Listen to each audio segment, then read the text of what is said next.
शख्सियतों को आप एक पैगाम दे रहे हैं कि इंशाअल्लाह ताला इस पार्लियामेंट के इलेक्शन से हम यहाँ पर सिर्फ अख्तरुल ईमान को कामयाब नहीं कर रहे हैं, बल्कि हम बिहार में अल्पसंख्यक समाज की क़यादत को मजबूत करने जा रहे हैं। मैं आप तमाम को मुबारकबाद देता हूं और आपका शुक्रिया अदा करता हूं।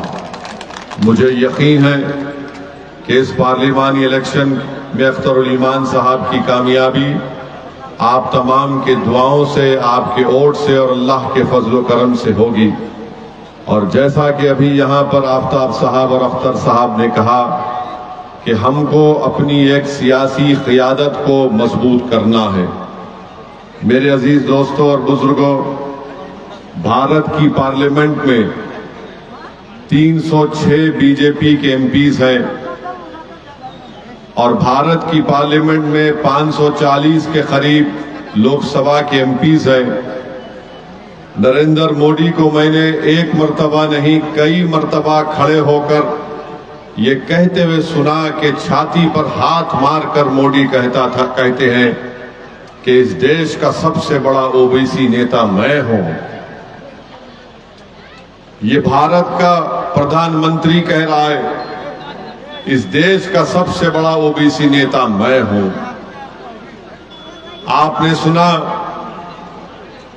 कि राजद की तरफ से लालू प्रसाद यादव और अब तेजस्वी कहते हैं कि यादवों के हम सबसे बड़े नेता हैं। नीतीश कुमार पिछले 15 साल से कह रहे हैं कि हम कुर्मी और कुशवाहा के नेता हैं।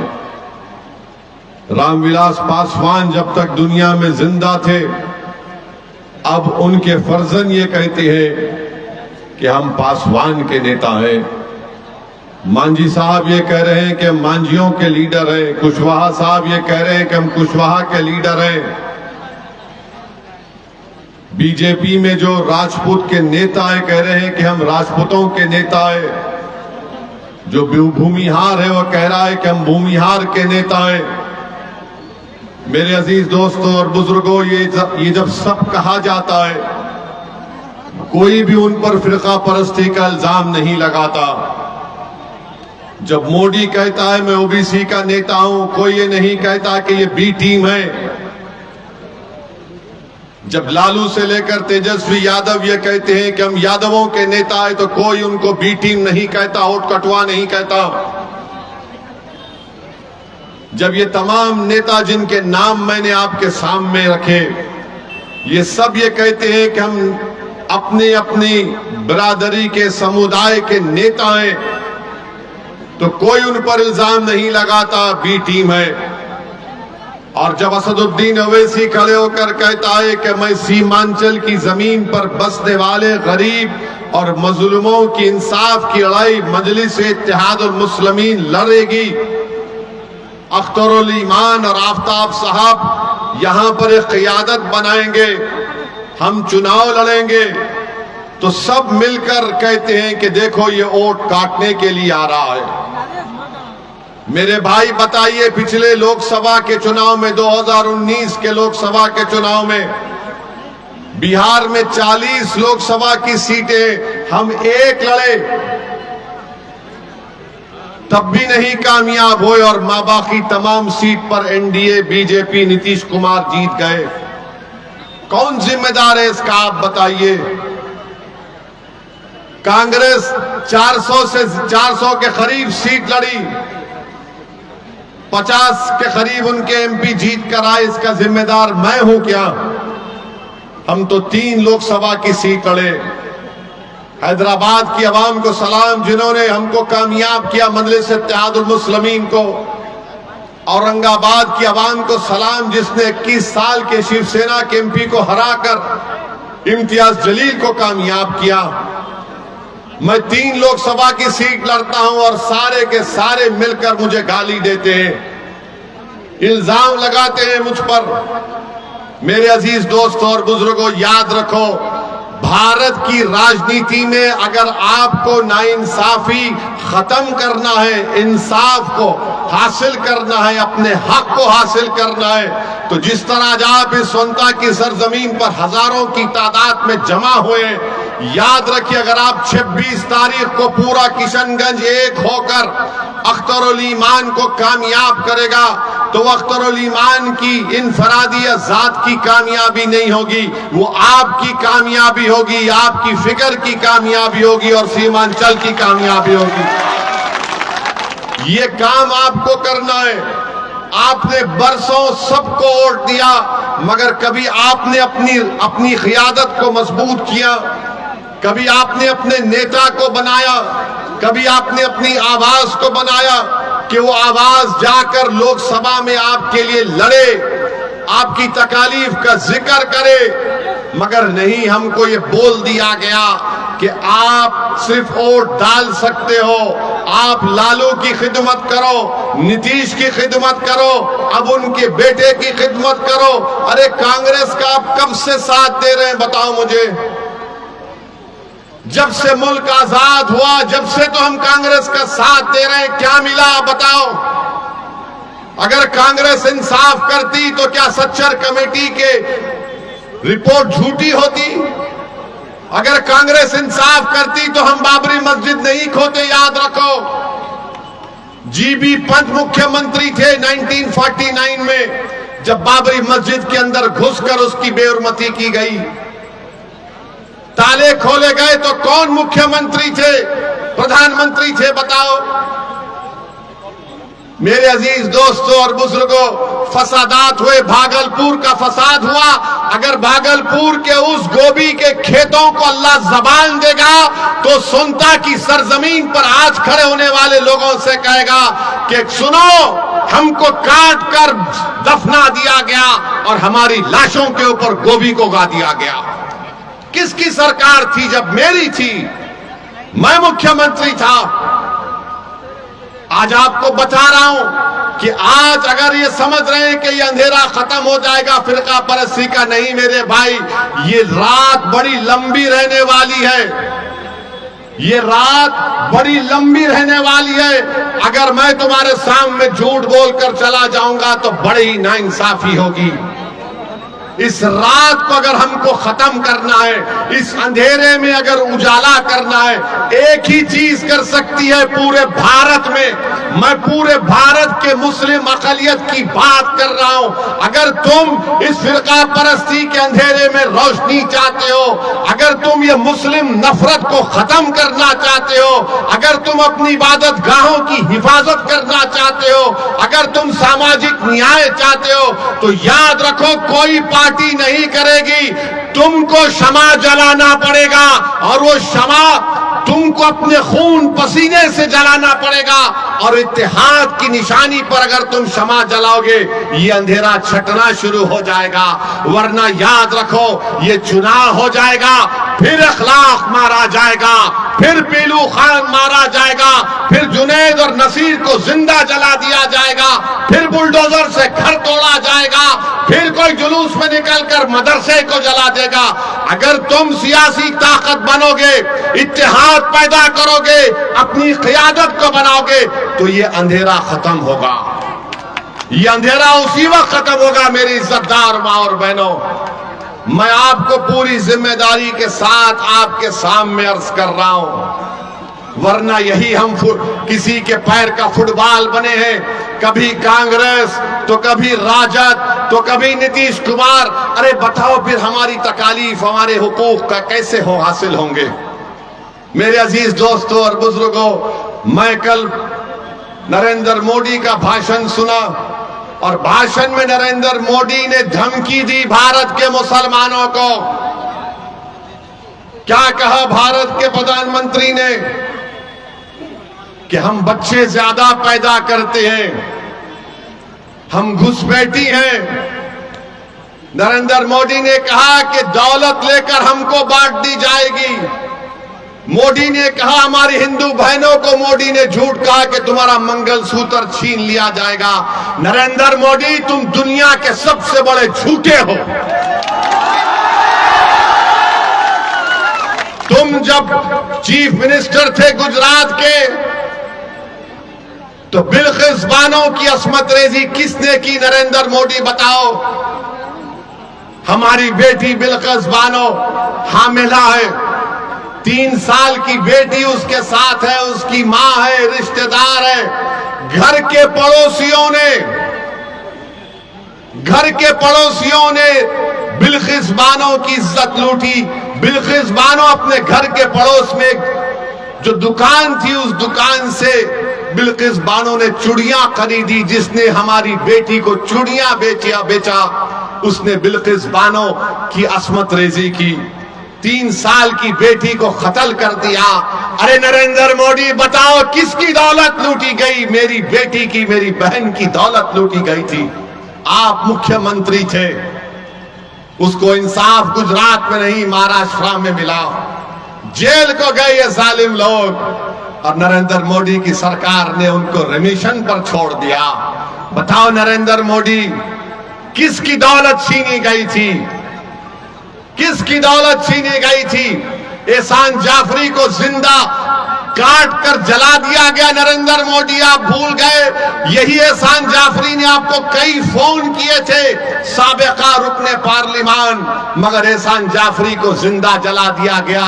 आज भी उसकी बेवा जकिया जाफरी इंसाफ के लिए पुकारती है, कोई पूछने वाला नहीं है।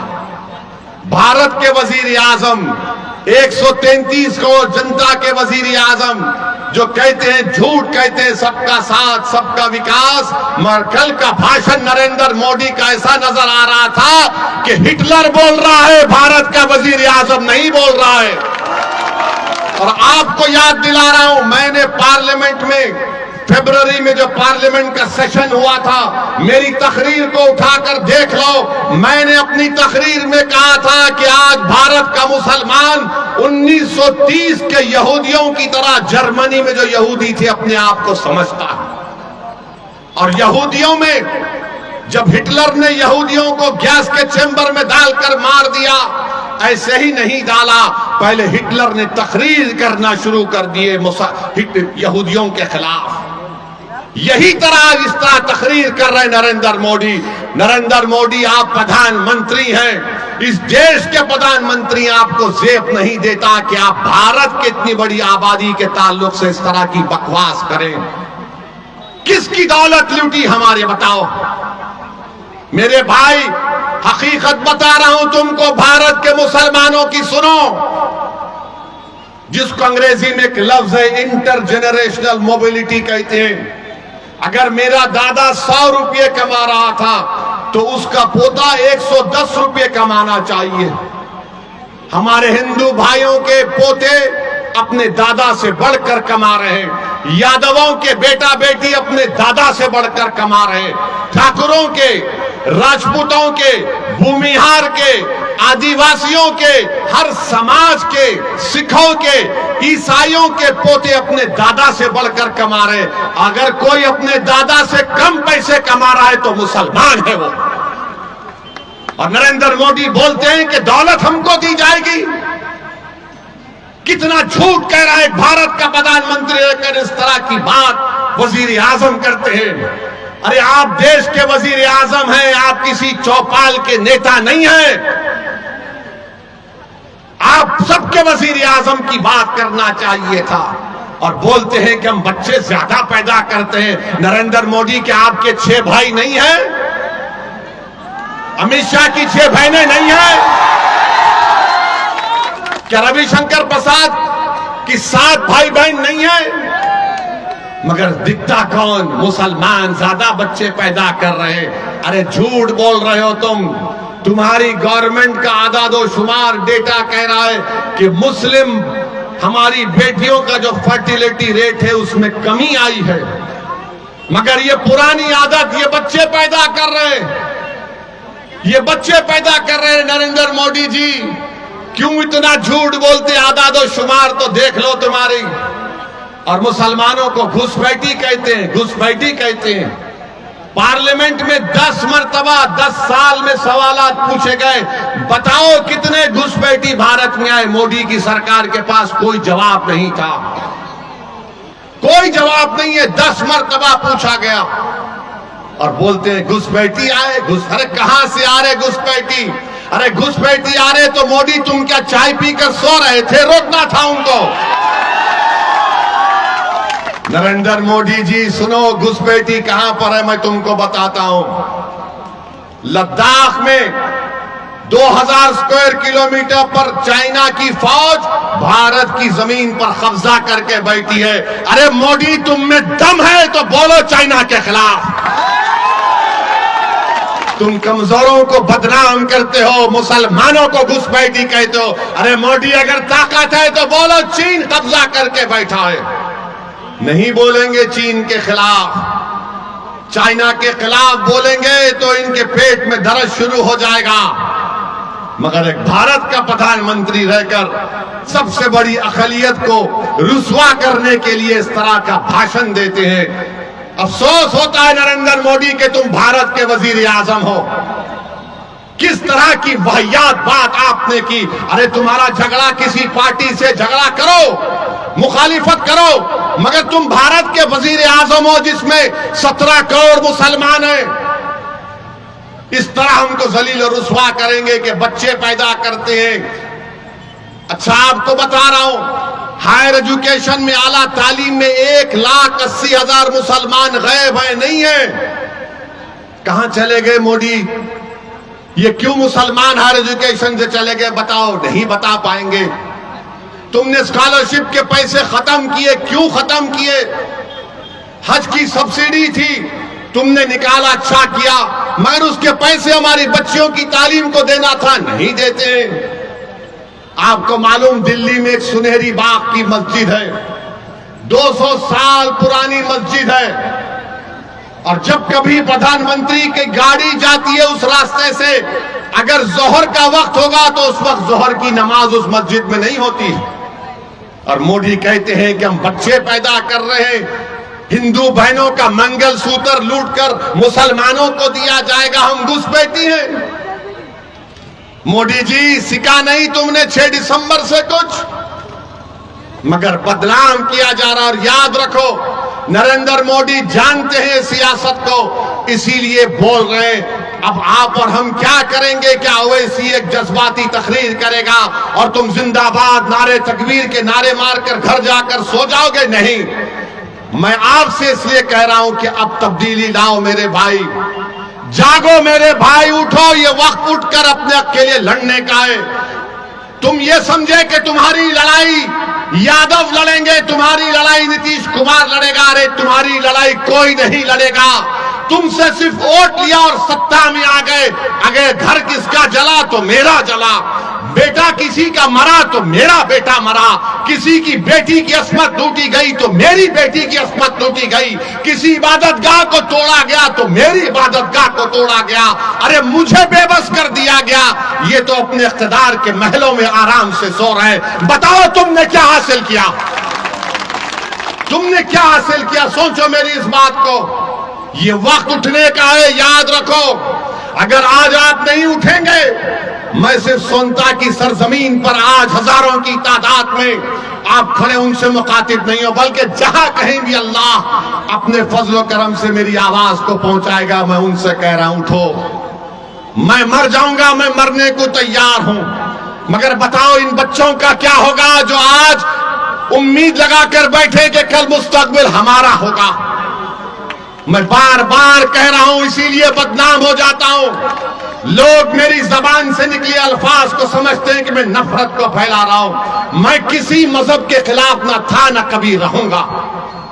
मैं किसी हिंदू के खिलाफ नहीं था, मैं किसी दलित के खिलाफ नहीं था, मैं किसी आदिवासी के खिलाफ नहीं हूं। मैं कैसे किसी का खिलाफ हो सकता हूं जब मेरे रब की किताब का पहला जुमला क्या है? अरहमर राहिमीन।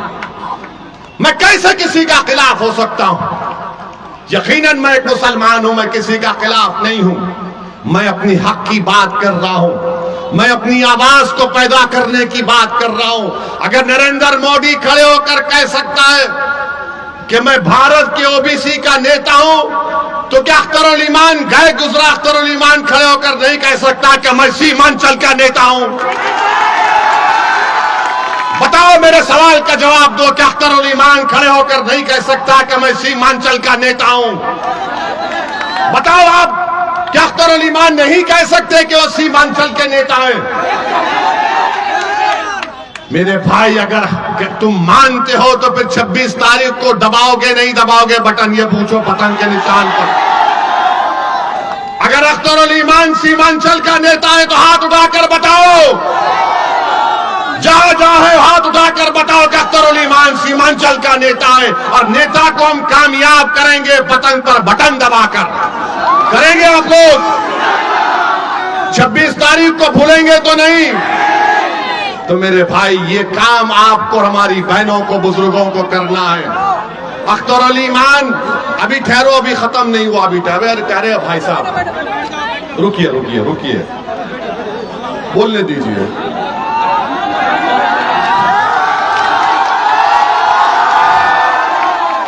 हम आपको ये बता रहे हैं, इसलिए बता रहे हैं कि याद रखिए। एक मिनट, हम आपको इसलिए बता रहे हैं कि भारत की पार्लियामेंट में मैं, इम्तियाज जलील, 2 लोग रह गए मेरे भाई। मैं आपके सामने हाथ फैलाकर अपने लिए नहीं, इन गरीब मजलूम अक़लियतों के लिए भीख मांग रहा हूं, जो सीमांचल के भी हैं और पूरे भारत के हैं। मेरे भाई, हम एक और को कामयाब कर दो, हम 3 मिलकर जाएंगे। हम तीनों को, अख्तर उल ईमान को, इम्तियाज जलील को, असदुद्दीन ओवैसी को कामयाब कर दो मेरे भाई। मेरी इज्जतदार मां और बहनों, तुम्हारी लड़ाई लड़ने के लिए जाएंगे, तुम्हारे बच्चों के रोशन मुस्तकबिल के लिए, सीमांचल के इंसाफ के लिए लड़ाई लड़ना चाहते हैं। मुझ पर कई मर्तबा हमला हो गया, मैं मरने को तैयार हूं, मगर मेरी जिंदगी का एक मकसद है कि जब मैं अपने रब के पास चला जाऊंगा तो मेरी आंख जब बंद हो जाएगी, मैं चाहता हूं कि तुम्हारी सरजमीन पर तुम्हारी एक क़यादत बने, तुम्हारी लीडरशिप बने। आप रुक जाइए भाई, भाई आप रुक जाइए ना, हट जाइए, क्यों आ रहे बार बार आप? अरे कुछ नहीं होगा ना, क्यों आ रहे हैं? सुनिए हमारी बात, मेरे अजीज दोस्तों और बुजुर्गों, अब आप सुनिए। आपका जो यहां पर कांग्रेस के एमपी साहब हैं, वो कहते हैं कि वो 5 साल में 1.5 लाख किलोमीटर चले। जावेद साहब बोलते हैं कि 5 साल में 1.5 लाख किलोमीटर चले, यानी रोज 100 किलोमीटर चलना पड़ेगा। आपने देखा उनको चलते हुए? वहां जो खड़े हुए हैं, आपने देखा उनको चलते हुए? आपने देखा? हमारी मां और बहनों ने देखा? तो किसने देखा? ये जावेद का चलना तो ऐसा हो गया कि जंगल में मोर नाचा। किसने देखा? और अख्तर उल ईमान जब सीमांचल में चला, हम इनके साथ चले थे। उस जगह का नाम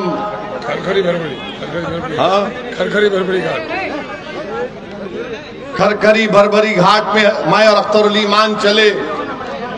हम नदी में उतरे, 15 मिनट चले, हम सिर्फ 15 मिनट। कितनी देर चले?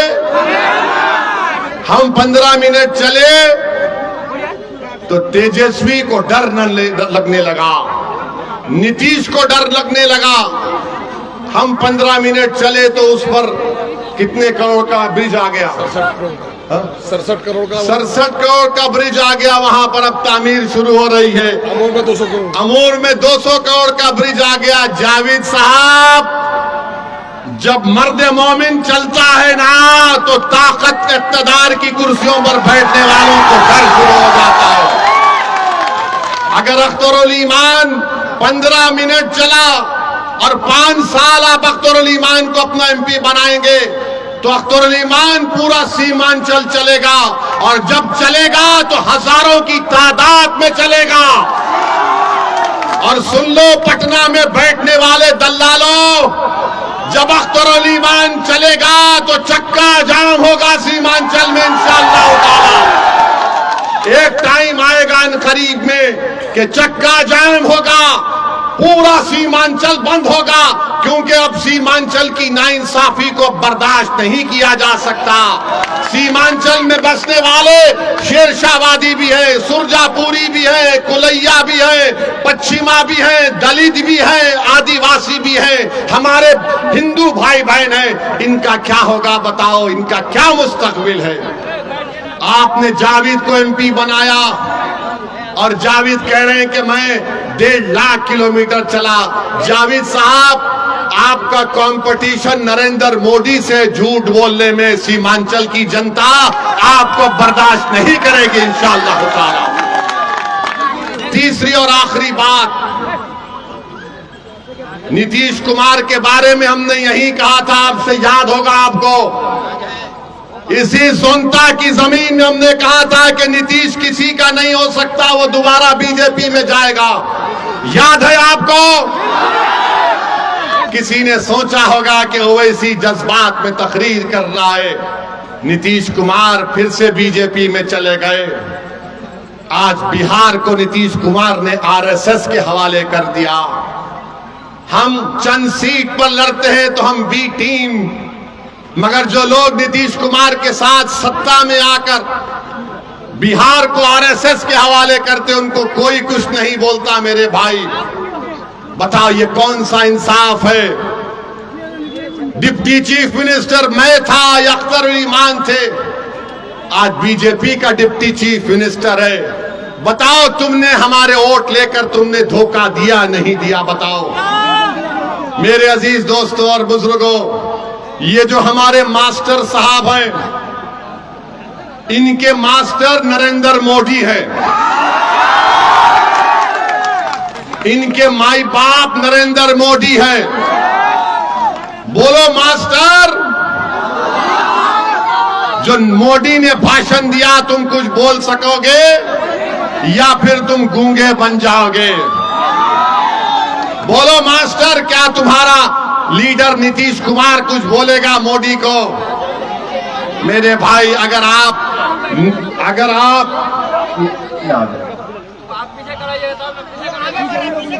अरे देखने का इतना शौक है तो बार बार आऊंगा, मगर मेरी बात भी सुनो और अमल भी करो। अगर खुदा ना खास्ता मास्टर आपका एमपी बन गया और कल यूनिफॉर्म सिविल कोड का बिल आएगा तो मास्टर क्या करेगा? मास्टर बोलेगा जो बाप बोलेगा वही करूंगा। अगर अख्तर उल ईमान जीत के जाएगा तो अख्तर उल ईमान कहेगा ये यूनिफॉर्म सिविल कोड नहीं, मैं इसको फाड़ कर तेरे मुंह पर फेंकता हूं। मैं अपनी मजहब पर चलूंगा क्योंकि फंडामेंटल राइट मेरा है। अगर जावेद रहेंगे तो बोलेंगे आप बोलिए, आप बोलिए, आप बोलिए। तो मेरे अजीज दोस्तों और बुजुर्गों, मेरी आप तमाम से एक ही गुजारिश है कि 26 तारीख के दिन आप अपने के वोट का सही इस्तेमाल करिए। ये फिरका परस्ती का अंधेरा पूरे मुल्क को घेर लिया है। ये मुसलमानों से नफरत का तूफान पूरे मुल्क को घेर लिया है। मेरे भाई, अगर आप यहां से अख्तर उल ईमान को कामयाब करेंगे तो आप उस अंधेरी रात में एक जुगनू का काम करेंगे।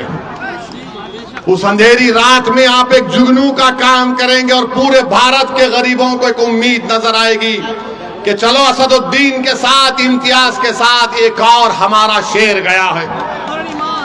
यहां से अख्तर उल ईमान की कामयाबी सिर्फ सीमांचल की आवाम की कामयाबी नहीं होगी, वो गरीब और मजलूम दलितों की कामयाबी होगी। वो गरीब जो पिछड़ा है, जो कमजोर है, उसकी कामयाबी होगी। तो मेरे अजीज दोस्तों और बुजुर्गों, हम आपसे यही अपील कर रहे हैं कि आप मुत्तहिद रहिए। 26 तारीख को अपना एक एक वोट पतंग छाप पर लगाइए और अगर जिस किसी के पास सेल फोन है उसकी लाइट को खोलिए। पूरे सेल फोन निकालिए, अपनी लाइट को खोलिए। चलो निकालो, लाइट को खोलो, वहां भी खोलिए प्लीज। बराए मेहरबानी अख्तर भाई, आपका भी फोन का लाइट खोलो। आफ्ताब साहब, आपका भी लाइट खोला जाए। तुम सब खोलो अपना अपना लाइट। उधर भी खोलो। अब आप ये तसव्वुर करो कि ये पूरा अंधेरा है, फिरका परस्ती है, इखलाक, पीलू खान, बाबरी मस्जिद, ये जो तुम रोशनी जलाए हो, ये उम्मीद की रोशनी तुम आज जलाए हो संता की सरजमीन पर। इस रोशनी को पूरे किशनगंज में फैलाओगे आप, पूरे किशनगंज में फैला दोगे आप।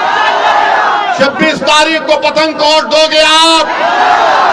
अख्तरुल ईमान जिंदाबाद, सीमांचल की सरजमीन जिंदाबाद, सीमांचल की सरजमीन जिंदाबाद, हमारा इत्तेहाद जिंदाबाद, हमारा इत्तेहाद जिंदाबाद। अस्सलाम वालेकुम व रहमतुल्लाहि व बरकातहू।